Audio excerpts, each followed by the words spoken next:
Utah leads the nation in dental insurance reform with real laws, real change, and real leadership. And we're beginning a 10-week podcast campaign from My Practice, My Business, celebrating Utah's groundbreaking dental insurance reforms. Each episode will break down one piece of legislation or advocacy focus, explaining how these laws strengthen practices, protect patients, and hopefully inspire other states to follow Utah's lead. Welcome to our legislation podcast and YouTube broadcast, episode number 2, House Bill 359, the law that sparked a movement. And we begin right there. Welcome, all of you fantastic dental podcast listeners, to the My Practice, My Business Dental Podcast Show, where we help dentists profit and thrive with excerpts from the clinical business of dentistry training here at My Practice, My Business.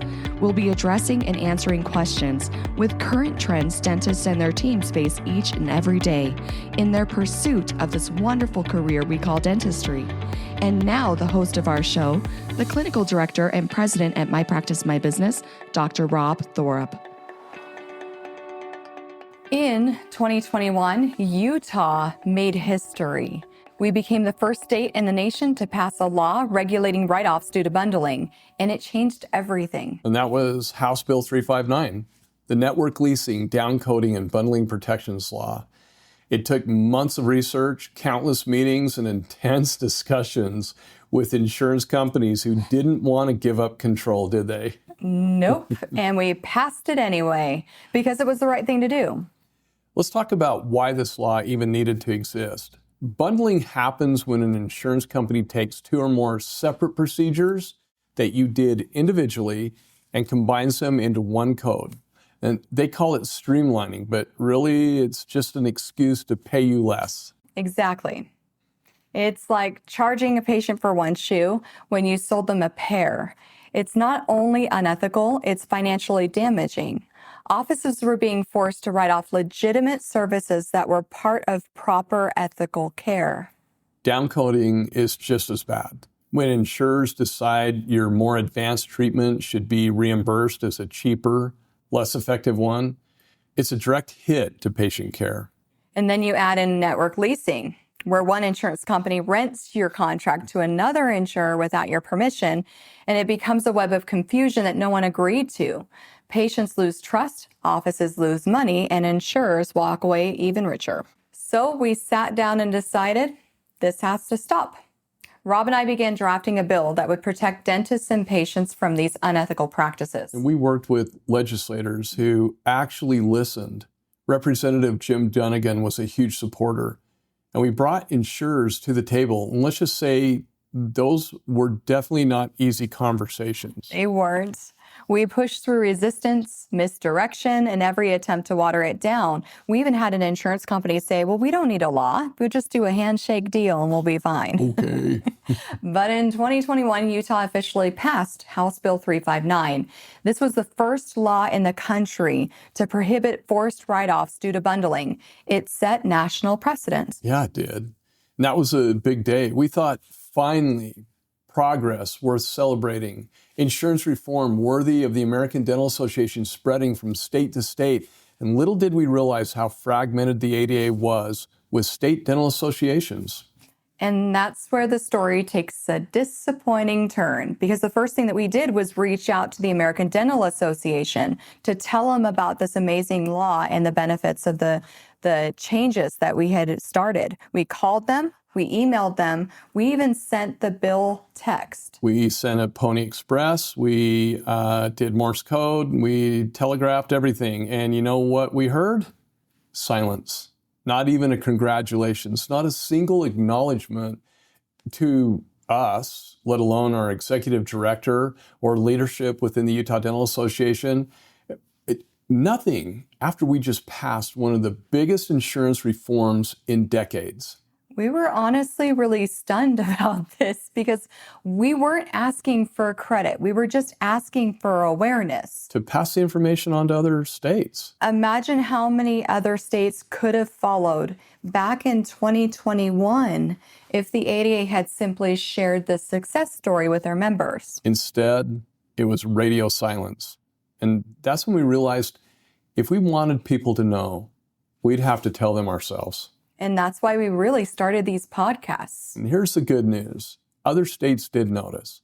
Tennessee adopted similar legislation. Washington State followed suit, sort of. And it all started here. So this is the beauty of grassroots leadership, because this is contagious. And when one state takes action, others see the results and say, well, we can do that too. That's why we're sharing this, because every state can do what Utah did. It's not hard. All it takes is a few dentists, even one dentist, willing to stand up and say, enough's enough. So here's the law and what it means to dentists and their teams and how to implement it. And what I want to do, Trace, is this law that sparked a movement, the network leasing, downcoding, and bundling protections law is powerful, but I want to back up and talk about Christensen's law, the non-covered service law. What did that actually mean? So the Christensen's law was actually copied other states that already had non-covered laws. What we were noticing was the insurance companies wouldn't cover a service, but yet they felt that they had the authority to reduce the fee or force a write-off, even though it wasn't covered under the plan. Service, yeah. And so most of these laws, if you read them, they will prohibit an insurance company from forcing write-offs for services that are not covered under the plan. This is great because, again, if they're not going to cover it, they shouldn't have the ability to regulate it. And whenever an insurance company tells you it's inclusive or you have to write it off, there's one simple question you have to ask the insurance rep. And what is it? Is this code a covered code under the plan? And if they say it's not, then the office should never write it off. And then you say, okay, per state law, we get to charge a patient for that. And sometimes they'll push back, and what will they do? Well, and what's really interesting, the insurance companies will try to say sometimes that a non-covered code is inclusive. And it's not. If it's not covered, they can't say anything in their contract. So many insurance companies will turn around and say, well, you signed the contract and therefore you can't charge. But if you actually looked at your contract, you would see a section on non-covered services as well in most of them. And it acknowledges, per the state law, that if it's a non-covered code and the service is rendered, the patient is responsible financially for that non-covered service. How many thousands of dollars are being written off by offices all the time because they don't understand that law? I 100% believe that it's more than we can count, especially with front office team members that don't know about this law and that are afraid of pushing back with the insurance companies out of fear of retaliation. Yeah, and you don't have to fear retaliation. They cannot make you break state statute. And here's the other interesting thing that we teach about. A lot of people will say, and I want to make this very clear because everybody uses this as a crutch. Well, it's a federal plan. It's an ERISA plan. It's a self-funded plan. And we hear that all the time, don't we? And yet, what did we discover right in their contracts? You know, the contracts you've all read. They have your insurance contracts. They have that non-covered service statement in there. And so... Wait, say it again. This has got to be very clear. Even ERISA plans... Right in the camera. Even ERISA plans and federal plans have sections in their contract, for the most part, that state that if a service is not covered under the plan, the patient's responsible. What a concept. So we really have to focus on that. Now, here's the problem. When the insurance companies started realizing that offices were understanding the law and holding them accountable, they have to find ways to circumnavigate it, which leads to bundling. When the insurance companies state that a service is covered, yet if done on the same day as another procedure, it was their way of circumnavigating the non-covered law. So case in point would be a gingivectomy with a crown. Gingivectomies are covered, but if they're done on the same day as a crown, it's considered inclusive and not billable. Think that through for a minute. Oh, I love, this is my favorite one. I'm prepping a crown and I have floppy tissue coming over the margin and I've got to just remove that tissue just a little bit.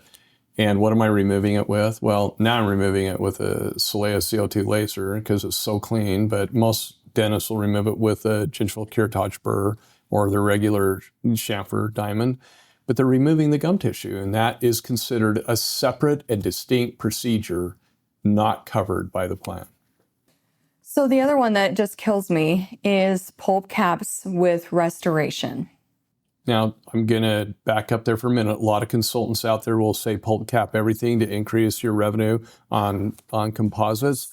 That's unethical. Yeah, Take a picture, an oral facial image to prove the need for the treatment if it needs a pulp cap, indirect or direct. And you don't want to take advantage, but when it's needed, it makes sense to bill for that service. Well, obviously, the insurance companies decide that this code is being abused and they have to regulate it. But this is what kills me. How can you state that a pulp cap is covered, yet if done with another restoration, in this case a filling, it's considered inclusive and not billable? So my question is when is a pulp cap covered then? Do you do pulp cap with anything other than a restoration? You remove the decay, put the filling down, then have the patient come back a week later, remove the filling, put the pulp cap down, and then put the filling back on top. I mean, that's the kind of stupidity that the insurance companies try to do, right? So the question really is it they covered? Don't do that, right? I'm exaggerating, but not really, because it's just like gingivectomy not being done on the same day. Why do we want to come back, have the patient come back another time and traumatize them even more when we can do that procedure all in one setting? So bundling, again, is just the insurance companies trying to get around paying for services that they really should be paying for. If they're going to tell a patient that they cover something and they never do, then it's not covered. And so Rob and I, over the course of 2019, 2020, we suddenly got bombarded with a whole bunch of phone calls from offices that were so frustrated with the bundling that was happening. And so we started our investigation, really asking questions, asking for input from offices that were showing patient care diminishing as a result of bundling. And what is bundling according to the American Dental Association? This is my favorite. I'm going to read from it the ADA, right there. Center for Professional Success. You want to read it? I'll have you read it. I love this. Bundling of dental procedures. Claims bundling is a systematic combining of distinct dental procedures by third-party payers that results in a reduced benefit for the patient beneficiary. This is the best line of all. The ADA considers bundling of procedures to be potentially fraudulent. So if the insurance company is bundling procedures, the ADA is calling them out, saying, you're being potentially fraudulent. And if you think about that, everybody's beating up buildups right now. The insurance companies are. You've got to have 87.6.35% of the tooth point, and barometric pressure and relative humidity and temperature outside have to be a certain setting, to do a buildup. Really? No, I want every tooth that I scan or every tooth that gets sent to a lab ought to look like a virgin tooth. And a beautiful buildup for retention ought to be on that tooth. Don't tell me, when I need a buildup, when I don't need a buildup. So Rob, let's talk about fraud here. Yeah, I mean, what's potentially fraudulent? What is fraudulent? So fraud is when you are deceptive to get an improper payment from whether it's an insurance company or another person. That would be insurance fraud. Yeah, if it's with insurance. Yeah. Now, think of what the insurance companies are doing when they bundle. They're being deceptive by bundling in order to pay less out. Exactly. And so that's why the ADA is alluding that this is potentially fraudulent. Now, also looking at bundling. If bundling by third-party payers is potentially fraudulent, then what is unbundling? Exactly. Something interesting. And the insurance companies love to point fingers at the providers and say, you're unbundling, and take on this accusatory tone. But really, that's the most transparent thing that you can do. And we'll talk about one of the unbundling things here in a minute. It's one of my favorite topics, but it goes right down to even from pulp caps to gingivectomies. They term that unbundling. They term palliative treatment on a limited exam unbundling, pulp vitality test unbundling. I mean, they call anything they possibly can unbundling. You're unbundling. Well, no, if there's a legitimate CDT code and I did the procedure, I should be able to be paid for it. And that was the best part of our law. But the network leasing, House Bill 359 is the network leasing, downcoding, and bundling protections law. So talk about network leasing. So network leasing is those third-party payers that are part of the network leasing plan where you sign up for, let's say, Carrington or Dentamax, and suddenly you have access to all these other insurance companies underneath them. Now, before this law, the insurance companies and third-party payers pimp you out. they'd pimp you out pretty Sorry, much without your knowledge. It's like one of my favorite. And they would say, I actually said that in the insurance argument. You did say it. I'm like, you guys need to stop pimping us out. And they were like, oh, can you say that word? We live in such a corporate woke world. We can't say that here. Sorry, but it is what it is. It is. And ultimately, when these doctors sign the contracts with these third-party payers, the doctors should have the ability to say yes or no when it comes to participating with another insurance company. Exactly. And so the House Bill 359, the section on network leasing, really states that when an insurance company or third-party payer decides that they want to merge or add another insurance company or plan, they need to let the doctor or the practice know and give us enough time to either accept or decline it. Exactly. So then the best part is of House Bill 359 is this section. It's only 9 lines. Yeah. And we spent weeks. 9 powerful lines. Weeks arguing with insurance companies on this one. If everybody could have been a fly on the wall. So the first part of the law actually talks about downgrading. Now, most plans, as far as I can see, will actually downcode a procedure. So we'll say from a composite filling down to an amalgam. And we are allowed to keep that fee that we agreed to for the composite in that case. But I really wanted to put it in writing because who knows what could happen in the future. Exactly. And so part of this law states that if the insurance company downcodes, it's fine, but they cannot turn around and change a code to not covered by the not billable to the patient as a result of downcoding. And, honey, that's what they were doing on EOBs, and I can't tell you how many people in the United States make this one mistake. And I'm gonna share with you. I about died with all of our colleagues and dental team members up in northern part of Utah. We were at a presentation there on the law many years ago, and I asked them, if you bill out a composite fill, and let's say your reimbursement rate on that fill, your contracted rate, let's just say is $100, and they downcode it to an amalgam, $70 at $30, and then they pay their portion on the $70, 80% of $70. They're not paying 80% of the 100, the contracted rate. They're paying 80% of the silver filling, which you didn't even do. And that's the fraudulent part. I say it is fraudulent. The ADA's got to be a little gentler for whatever reason, I don't know. But then what we found is the language on the EOB made it sound like that the office had to write off that $30 difference between the composite and the amalgam. And we still see offices nationwide that, bless the hearts of the front office team members with no business training, or have been writing that off for years, and the offices wonder why their cash flow is in a terrible situation. So think of all the money that's been written off as a result. And so we're just emphasizing this because you never know what's going to happen in the future.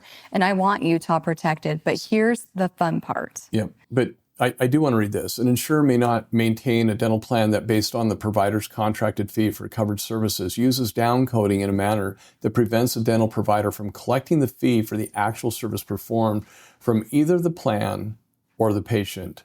Or, now read this killer part. Uses bundling in a manner where a procedure code is labeled as non-billable to the patient unless under generally accepted practice standards, the procedure code is for a procedure that may be provided in conjunction with another procedure.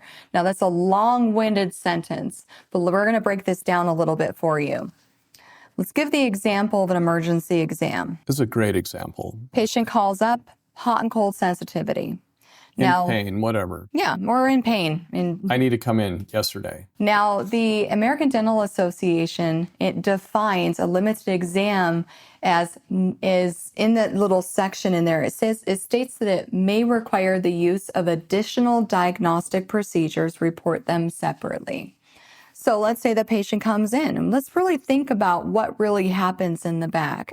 Patient comes in, and the standard for many offices is to take a periapical and a bite wing on that tooth or area in question. Standard operating procedure in my office. I want a PA and a bite wing. They tell me 2 different things. And intraoral photo, if it's something that's clinically visible, fractured tooth, I call it a tissue issue. If there's any pathology, anything that the dental assistant can see visually, when they bring that patient back.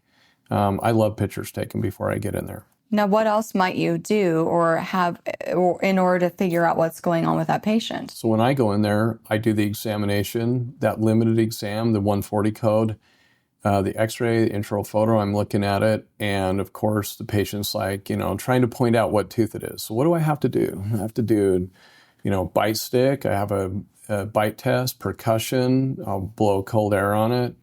If I have to use heat, I'll use heat. But usually those three things are diagnostic enough to be able to determine what's going on, and that is a pulp vitality test. So the ADA states that you should be coding for what you do, and so under that situation, we'd be billing out the limited, the x-rays, the pulp test, the intraoral photos. And now the patient, I diagnose them, I can't get them in right away, but let's say they have an infection. So I'm going to prescribe an antibiotic and probably Motrin. Those are my two go-to things that I'll do for them, and then we'll get them scheduled and want to get them comfortable. That's emergency palliative treatment by definition. That's taken from medical. That's used all the time. If I smooth a tooth that's fractured and it's ripping on the patient's tongue or cheek, that's emergency palliative treatment. And I know that there's some think tank talking heads out there that say that emergency palliative treatment and limited exam should not be charged separately. I can't do emergency palliative treatment if I have not done the examination first.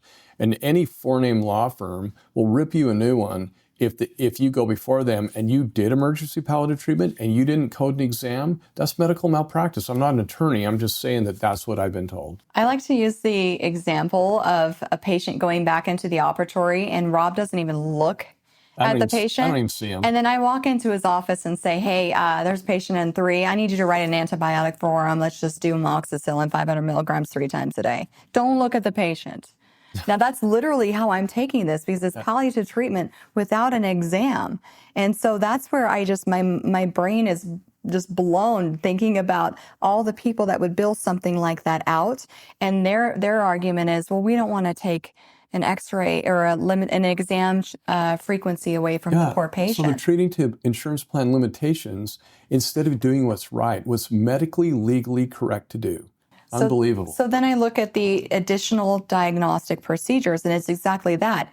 These are diagnostic procedures in addition to the limited exam that you might or might not have to do. And so you do need to report them separately. Now, here's the problem. What is the EOB going to say when we bill out all those things? The insurance companies don't want to pay for all those services, so they're going to say that they consider everything to be inclusive. It's not reasonable. Members should not be charged for those services, but they're not stating that a lot of those services are not covered. And that's what kills me. So on the last 2 lines of House Bill 359, it says an insurer shall ensure that an explanation of benefits for a dental plan includes the reason for any downcoding or bundling result. But how many of those EOBs still lie? Mm-hmm. And that's where you can report them to your state insurance commissioner and show the infraction of what they've done and how they've lied to the patient. They have to change them. And what's really cool is in Utah, many of the insurance companies they have clean, honest language on their EOBs, and they don't make it sound like we've done something wrong. They literally state that it's a non-covered service and the patient's responsible. Am I oversimplifying? As it should be. Yeah. And team members, I always encourage you to be proactive when it comes to these emergency exams. Tell the patient up front before they come and see you that there's might be an additional charge with this limited exam, but we can't give them a definite quote because we don't know what needs to be done as far as those additional diagnostic services. And so give the patient a heads up. Be very transparent with them. Yeah. And patients will come in and knowing that they, just like going to the ER, they're going to have to pay a little bit more out of pocket per their insurance. Here's one that is such a pet peeve of mine nationally. And this is something that we actually have entered into conversation with the executive director of the ADA about 1.5 years ago or so. And that is local anesthesia. And I come from medical. I worked EMS for years. Medical charges for anesthetic. Why doesn't dentistry? Veterinary charges for anesthetic. Why doesn't dentistry? Chiropractic charges for anesthetic. Why doesn't dentistry? And we have become such novelistic do-gooders. Altruism should rule before we charge a patient. We wonder why insurance companies walk all over us, why they try to do away with codes. Do you all know that acid etch and bonding used to be a code back in the day that you billed for in addition to the composite filling? Did you know that OSHA was a code back in the day? I went to the school that set the standard for infection control protocols back in the 80s. I'm like, it's like those are codes that have frequencies. So the insurance companies want to do away with frequency codes because that's how they can increase their bottom line. And so back in roughly 2000, the insurance companies tried to get the ADA to eliminate local anesthesia and regional block codes from the CDT codebook. And thank the Lord that a dozen dentists on the East Coast pushed back against that, threatened the ADA I remember the report I read, they threatened that they would sue the ADA if they partnered with the third-party payers and went against us being able to charge for legitimate codes, just like medical does. And so as the years have gone on, what they did back in the day in the CDT codebook to appease the membership and to keep their wonderful relationship with third-party payers, they stated at the beginning of each category, local anesthesia is usually included in these procedures. And they, at the heading of restorative, endo, oral surgery, perio, etc. That's what they did to appease the members that were going after them. And how stupid is that? And here's another stupid one. Under oral surgery, what's the first thing you read? Local anesthesia and suturing is to be included with an extraction. The ADA states bundling is potentially fraudulent, yet they have bundling terminology in the CDT codebook itself. How ridiculous is that? And then they wonder why members get ticked at them. But here's the key point. There's two codes. By the way, these two codes are so wrongly used. I'm going to be very, very clear. Local anesthesia code is for the local delivery of anesthetic in a specific site, meaning local infiltration of the gum tissue or a ligament jet or an osseous injector in one site. That is what local anesthesia is by definition. Regional block is when you give an IA, a PSA, an MSA, an ASA, a greater palatine shot. You're blocking a region, okay? That's by definition, and those two codes have been so misused and misunderstood, it's absolutely ridiculous. Now, going to the American, done with my diatribe. I know. I'm glad that it's been. I'm glad that you were able to define the two, because I've reached out multiple times to the American Dental Association. By the way, they have an amazing coding department that's very informative, and I encourage people to reach out to them to ask questions. But the bottom line with them is their statement is to code for what you do. And so in the case of anesthetic, if you do a regional anesthetic, you bill a regional anesthetic. You document that. If you do a local, then you would document that as well. But we also have to make sure that we understand they are not interchangeable. No. and here's one thing, you just triggered my mind here. In your insurance contract, you know, the ones you never read, in the insurance contract, correct me if I'm wrong, sweetheart, and she will, if I'm wrong. I will. It states that you are to bill out every code that you deliver in the delivery of dental care for a patient. If you give a local anesthesia or regional block, are you not supposed to code for it? You are supposed to code for it. If you write out a script for a patient, are you not supposed to bill out palliative treatment? You are supposed to. I could go on and on with all these things that dentists and the wonderful front office team members, you have been so brainwashed by third-party payers. It's time for you to push back, and that's what this is all about. Do you want? I want to. You know, and this is big for me, because there are some codes that are not covered that they are bundling, which means you're going to go after them and say they're not covered. There are some things that are covered that the insurance companies are bundling. And if you're in a state that's passed legislation, you still can push back. And so knowing your legislation is very, very important. But the bottom line is code for what you do. And even if you're in a state where a certain service eventually will be written off due to bundling, keep billing it, because the minute you stop, that's where the insurance companies are able to take their data analytics and show a decrease in that code being billed out and bring it to the American Dental Association and say that it's an old code and it's not being used anymore. Well, it is being used, it's just not being documented. And so please, please, please document what you do. Here's another one, oral facial images. Back in the day, D0350 was paid on like x-rays were. And a picture speaks 1,000 words. And we have seen through time insurance companies requiring an oral facial image using your intraoral camera to prove the need for treatment. And we saw one insurance company say, we want a picture to show the need for a buildup. So all these offices were taking pictures because the insurance company also said, we'll pay for the picture. 6 months later, they stopped, didn't they? Mm-hmm. Because everybody was getting paid on a picture again, just like they used to. And this is where it gets fun, though. These front office team members realized that if they were being required to capture these images and take these images to prove the need for treatment, then they were going to bill for it. And I commend them for doing that. That was fantastic. There are some insurance companies that will still pay for intraoral photos. So please, again, document for what you do. Stop playing into the hands of the insurance companies. Now, when we battled House Bill 359 and all the insurance people were there on these meetings, and I used anesthetic, and I used the history of back in 2000 when the insurance companies tried to do away with the codes, and how the dentists back on the East Coast pushed back. By the way, I wish I knew who you were. I would send you $100 gift cards and $200 gift cards, tell you to go to dinner. Dinner's on me.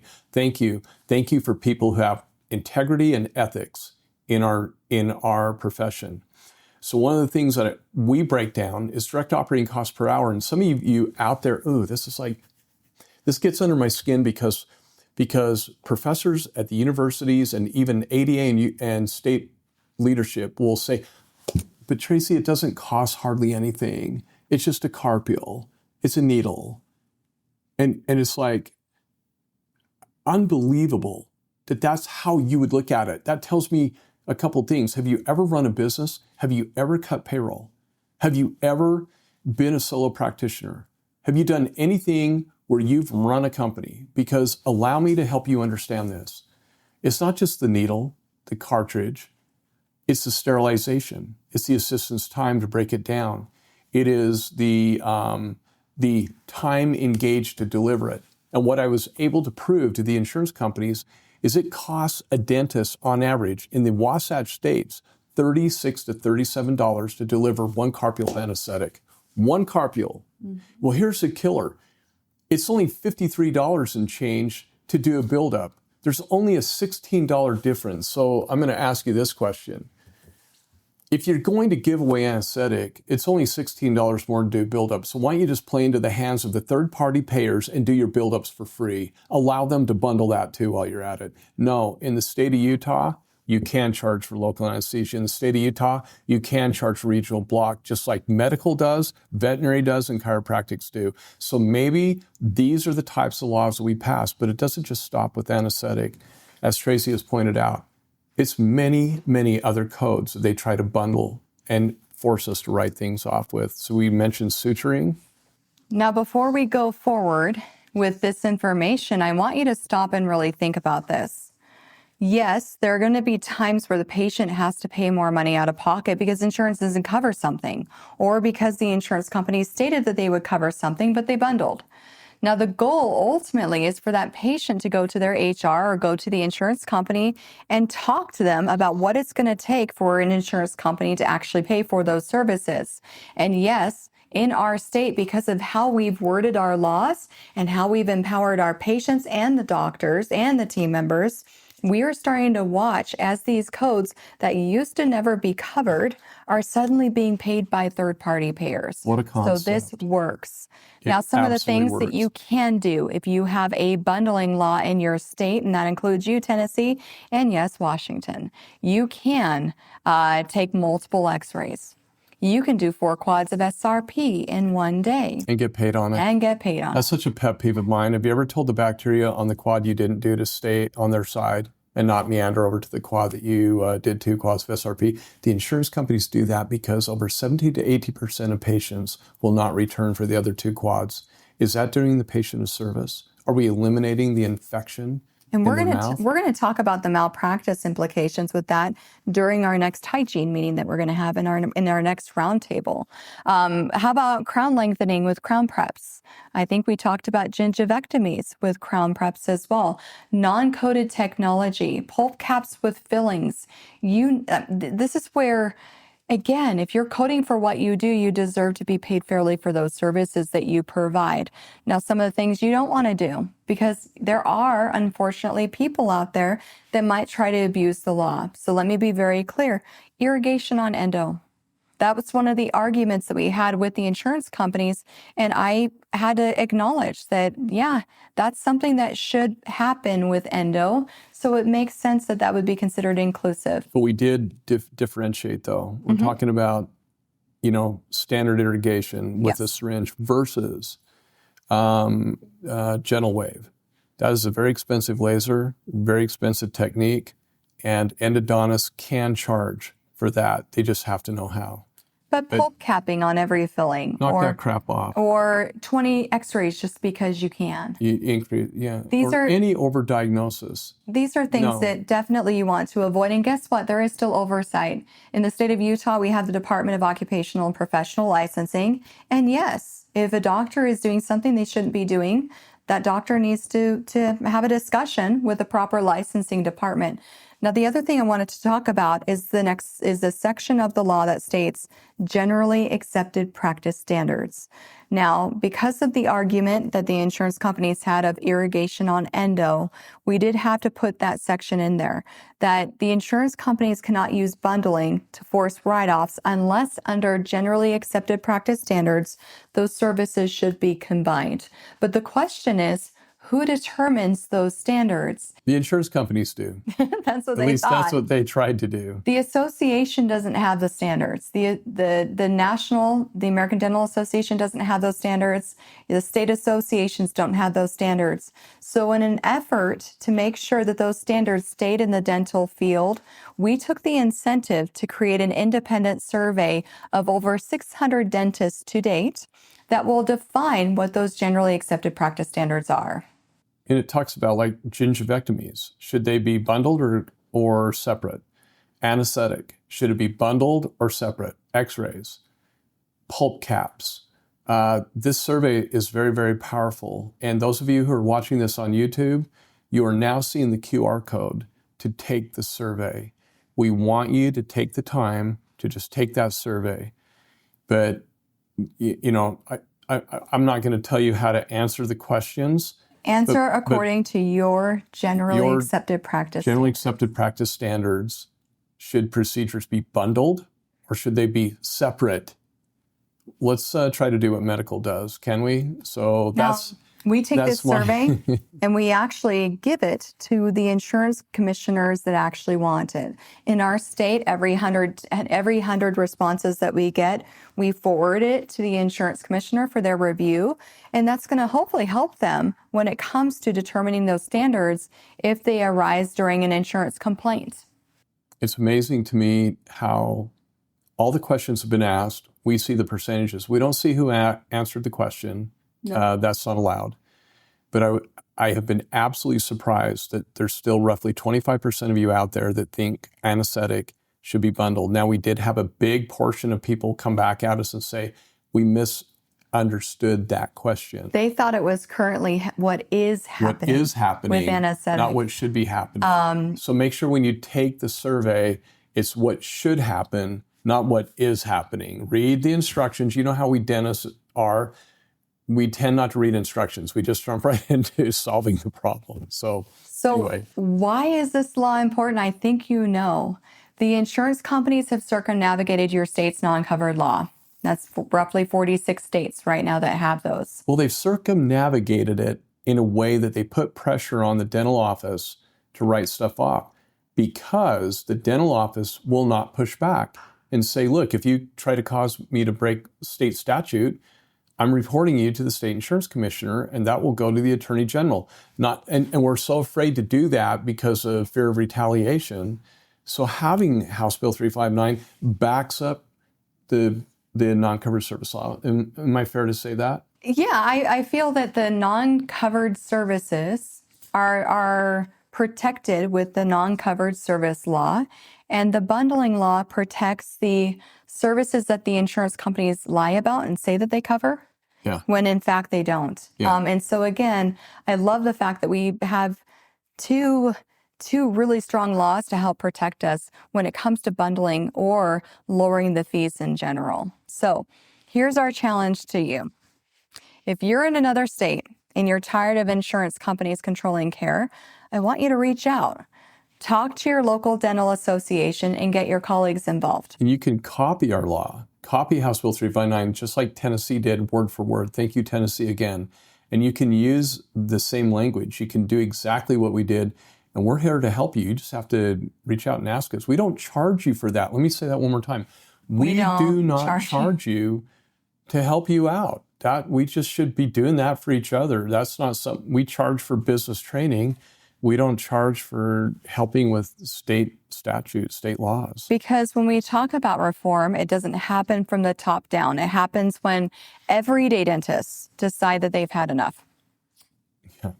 Well, we hope you follow us on social media. Subscribe to our podcast and our YouTube channel and reach out to My Practice, My Business if you want to start making change in your state. We are here for you because together we can rebuild dentistry the right way. Thanks for listening and watching. We hope you have a great day. Thank you for being with us today. Since 2006, My Practice, My Business has been teaching dentists and their teams business skills, dental insurance contractual protocols, and state laws governing how to profitably bill patients fairly for the need-based services they provide. What's more, we guarantee our training, unlike other dental consulting companies in the industry. Simply stated, if you don't increase your net revenue, we don't get paid.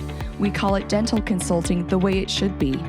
We believe there has never been a more important time than now for dentists to experience and implement our key methods, knowledge, and business training within their dental practices. To learn more about our guaranteed, no-risk clinical business of dentistry training that is changing dental practices for the better, just go to our website, mypracticemybusiness.com, and surf our pages for additional information about our company and the services we provide. When you're ready, give us a call and get scheduled for the most profitable dental business training that you will ever experience. If you enjoyed our podcast, please leave us a 5-star review. If you have any questions, please don't hesitate to call us. Thank you again and have a fantastic day.